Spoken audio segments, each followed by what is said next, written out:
John Dadian joining us this morning. Political analyst John Dadian, how are you this morning, sir? Everyone. Nice to have you. Thank you. Where do you stand on gun control and the right to bear arms? Well, personally, I think it is in the Second Amendment, but I think more importantly what we need to talk about is, without a doubt, this tragedy has put gun control as the issue on the front burner. I mean, I don't think there's any doubt. Facebook lit up 2 seconds after this tragedy happened, and most of my friends on Facebook are supporting some type of gun control. I was certainly in the minority on that on Friday.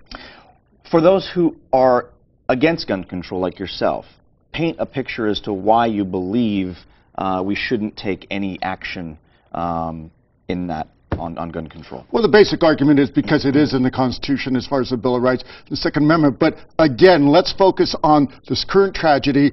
Gun control, I don't see how would have prevented this tragedy. So if some people are going to try to use this as a political platform, I think it's going to fall a little short. I saw a statistic just this morning that said 40 years ago, 60% of Americans favored completely banning handguns, and today that's down to 26%. But isn't there a way to uphold the amendment and still keep these high-powered weapons out of the hands of people who can commit heinous crimes like this?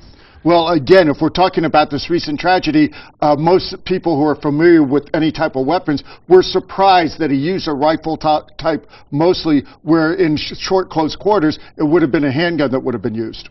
It just seems like with tragedies like these, we always hear the same rhetoric. The president comes out saying we have to take meaningful action.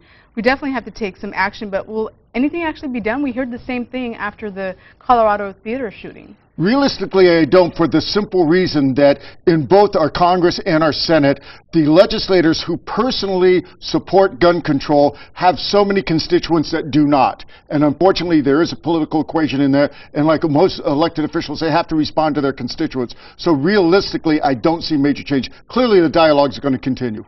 Well, hopefully it will continue, and hopefully there will be substantial change on all the issues with mental health, with gun control, and with an ability to protect our children, because it's just gotten to the point where something desperately needs to happen. Let's talk about the fiscal cliff, yes.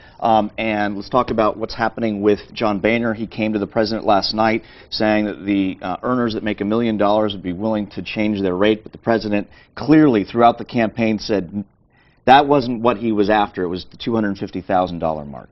And again, I just heard this. I haven't seen any specifics on the speaker's plan, but I think that is a little bit of a, give me throwing to the president, maybe a little hook to say, can we talk? And clearly the president's not buying.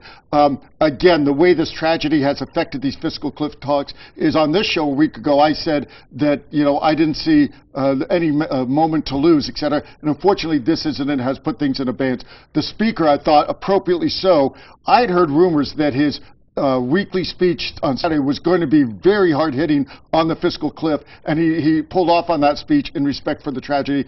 Smart political move, but again, it's delaying the fiscal cliff. I use the automotive analogy. We're heading towards a fiscal cliff, and I don't know what type of braking system they have. Well, there's a story that suggests that we're well past it now, that any action taken, there's still going to be some kickback because of this delay. I'm not getting a deal done. I'm not a legal scholar, but some people propose if there is a, famous words, tentative deal, they could pass some legislation to delay the fiscal cliff. I thought it was pretty much in concrete, so we'll see. All right, political analyst John Dadian, thank you for joining us this morning. We'll wait and see what happens next. We'll be hearing from you soon.